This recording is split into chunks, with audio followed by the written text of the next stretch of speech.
बहरहाल मायूसी कभी कभी हो तो जाती है जब हम देखते हैं कि किस लेवल पे ये चीज़ें बढ़ रही हैं और अभी तो और बढ़ेंगी। जंग जारी है, हक और बातिल की जंग रहेगी, शैतान भी लगा हुआ है, लेकिन हमें भी इंशाल्लाह ये कॉन्फिडेंस होना चाहिए कि अल्लाह सुब्हानहू व तआला हमारे साथ है और हमारे नबी सल्लल्लाहु अलैहि वसल्लम की टीचिंग्स हैं। इस्लाम इज़ द सॉल्यूशन और स्पिरिचुअलिटी इज़ द सॉल्यूशन, और इंशाल्लाह और भी बहुत से सॉल्यूशंस पे इंशाल्लाह आज हम बात करेंगे। So definitely let's come to इंशाल्लाह ताला सॉल्यूशंस। और जैसे मैंने एक और बात की, बस ये पहली जो मैं डराना चाह रहा था पहले और तमहीद मानना चाह रहा था कि बहुत सीरियस चीज़ें हैं, तो मैंने जो पहली बात की कि हर घर में आग लगी हुई है और मुझे दुख होता है जब लोग जो है ना उनसे पूछा जाए कि क्या इस वक्त जो है वो हालात ठीक है, तो लोग कहते हैं yes everything is fine, youth is fine, youth is happy, youth को अपॉर्चुनिटीज़ मिल रही हैं। ठीक है, अभी अपॉर्चुनिटीज़ मिल रही हैं, हम बहुत सी चीज़ों में बेहतर भी हो रहे होंगे, लेकिन who will talk about the ईमान ऑफ यूथ? ईमान पे कौन बात करेगा? ईमान तो ख़राब हो रहा है लोगों का। Deep down inside they are sad, they are depressed, और आग लगने से मुराद ये घर घर जो है ये बुराइयां पहुंच चुकी हैं। तो आप देखें, ईडी की बात की, इरेक्टाइल डिसफंक्शन, टेस्टोस्टेरोन लेवल बहुत गिर चुका है जो मेन का है, एक्स्ट्रा मैरिटल अफेयर्स कितने बढ़ चुके हैं, people are stuck in lots of affairs, multiple affairs, people are being blackmailed, people are involved in psychological disorders, people have so many fetishes and strange fetishes, people are involved in so many addictions, and our youth are having doubts because of desires, because lust lead to doubts, that is shahwat lead to shubuhat, and they are on the verge of leaving Islam. They want to adopt atheism because atheism is all about fulfilling your pleasure. They don't want to have any limits to them. Universities में वो परेशान है, वो कहते हैं हम करें क्या।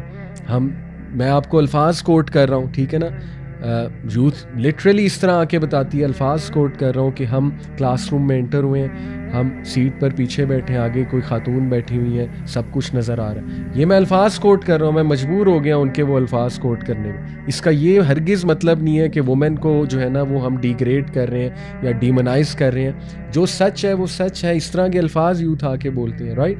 तो इसका ये मतलब हरगिज़ नहीं है कि जस्ट बिकॉज कोई women is dressed in a awkward manner तो you start looking at her और you take it as an excuse कि अब तो देखना। मेन पे भी जिम्मेदारी है टू लोअर देयर गेज, लेकिन वो खुद कहते हैं कि हम करें क्या, कितनी गेज लोअर करें, क्या कोई जिम्मेदारी नहीं है ऑपोजिट जेंडर की, अल्लाह माफ़ करे, क्या फीमेल्स की जिम्मेदारी कोई नहीं है। तो ये तबाहियाँ मची हुई हैं और धमाके हो रहे हैं। तो बहरहाल अब हम जो है वो आते हैं सॉल्यूशंस की तरफ इंशाल्लाह क्विकली।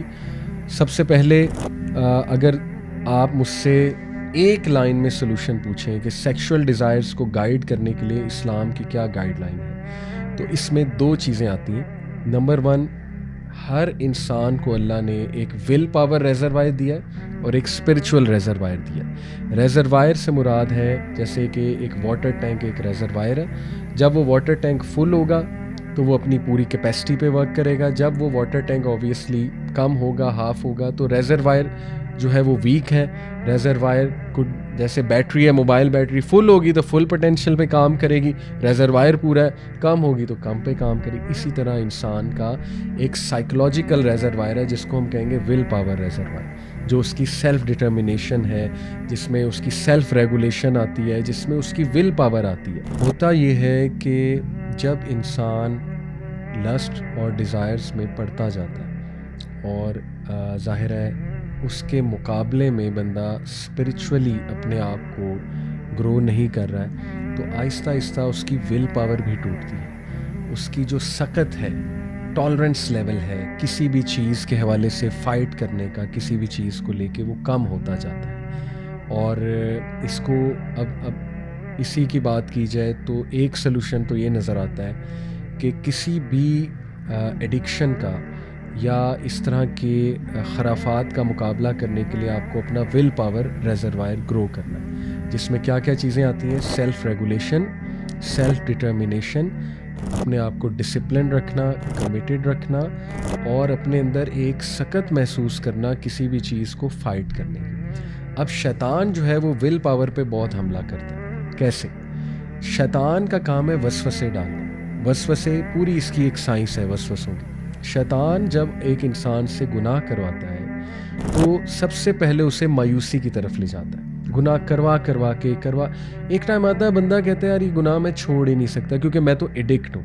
ठीक है, तो एडिक्शन के भी कुछ साइंस हैं, ठीक है, जो हम इंशाल्लाह डिस्कस करेंगे। चलें अभी कर लेते हैं। देखिए फॉर एग्जांपल एक बंदा कहता है मैं पॉर्न एडिक्ट हूँ, तो उससे कुछ सवालात किए जाएंगे। उससे ये सवाल किया जाएगा कि how often you watch porn, और कितने घंटे तुम देखते हो once you start watching porn, ठीक है ना। और फिर is it leading you to such things जो तुम्हें डिसफंक्शनल कर रही हैं सोसाइटी में, ठीक है ना। यानी you are having so many thoughts कि you can't even sit in a gathering, या तुम्हें इतनी अर्ज हो रही है, इतनी एक्सट्रीम की अर्ज हो रही है कि तुम बस कहते हो कि मैं बस निकलूँ और देखना शुरू कर दूँ। ये कुछ मोटे मोटे साइंस हैं एडिक्शन के, राइट। तो अदरवाइज देखें, just because someone is watching it doesn't make them an addict, but होता ये है कि शैतान जो है वो इंसान को, ये भी एक बहाना है ना कि मैं तो हूँ ही एडिक्ट। तो एडिक्ट से क्या होता है, इस मेंटालिटी से क्या होता है कि एक वो फीलिंग आती है जिसको हम कहते हैं लर्नेड हेल्पलेसनेस, कि बंदा हेल्पलेस फील करता है कि भाई मैं तो हेल्पलेस हूँ, मैं तो कंट्रोल कर ही नहीं सकता इस चीज़ को, सीधी सी बात। तो फिर वो गिव अप करके कहता है या कहती है कि अब तो लगे रहो, फ़ायदा ही कोई नहीं इस चीज़ को फाइट करने का, ये तो मेरे हाथों से ही बाहर की चीज़ है।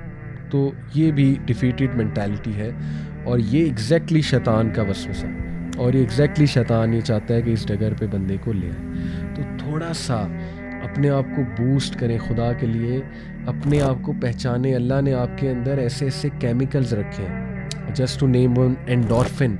Endorphin is the stress fighting chemical, the self control chemical. तो विल पावर रिजर्वायर को बिल्ड कैसे किया जा सकता है? नंबर 1, जब आप कोई गुनाह कर लें, अल्लाह ना करें, और हो जाए आपसे, इंसान है, इंसान फिसलता है, रिलैप्स भी हो जाता है, बहुत से लोग छोड़ देते हैं चीज़ें, फिर रिलैप्स भी हो जाता है। तो पहली तो बात, इस्लाम इस बात को एक्नॉलेज करता है कि रिलैप्स भी हो सकता है और बार बार भी एक चीज़ रिपीट हो सकती है, लेकिन ट्राई और बेस्ट की वो आदत ना बने। क्योंकि इब्न अल क़य्यिम ने कहा कि जब एक गुनाह आदत बन जाता है तो ये बहुत ख़तरनाक बात है। इसका मतलब है कि अब होपलेस सिचुएशन की तरफ बात जा रही है, क्योंकि एक बंदा जो है ना वो फील ही नहीं कर रहा कि वो गुनाह कर रहा है। इसलिए जब आपसे कोई गुनाह हो जाए तो इस हदीस पे अमल करें। नबी सल्लल्लाहु अलैहि वसल्लम ने कहा कि जब भी कोई बंदा कोई बुरा अमल करे तो फ़ौरन से फॉलो करे उसे किसी अच्छे अमल से। फ़ौरन को अच्छा अमल करे, वज़ू करके 2 नफल अदा कर ले, या फ़ौरन से कोई दुआ कर ले, या कुछ भी अच्छा एक्शन कर ले, कुरान मजीद पढ़ ले, राइट। कुछ तो फ़ायदा होगा ना, कम से कम वो जो ब्लैक डॉट है जो दिल पे लग जाता है, काला धब्बा गुनाह के बाद, वो तो रिमूव हो जाएगा ना। ये छोड़ें कल क्या होगा, परसों क्या होगा, ये भी एक फ़ियर है, ये भी विल पावर को तोड़ने वाली चीज़ है कि जब बंदा आगे की सोचने लग जाए कि नहीं नहीं पहले भी मैंने ट्राई किया था, हफ्ते बाद फिर स्लिप, भाई कल किसने देखा है, अगर मौत आ गई फिर कम से कम आज को तो बचाएं, आज को तो सेव करें। तो एक तो ये तरीका है कि गिव इन ना करें, आदत ना बनाएं उस सिन को। उससे क्या होगा, आपकी विल पावर कुछ ना कुछ बरकरार रहेगी।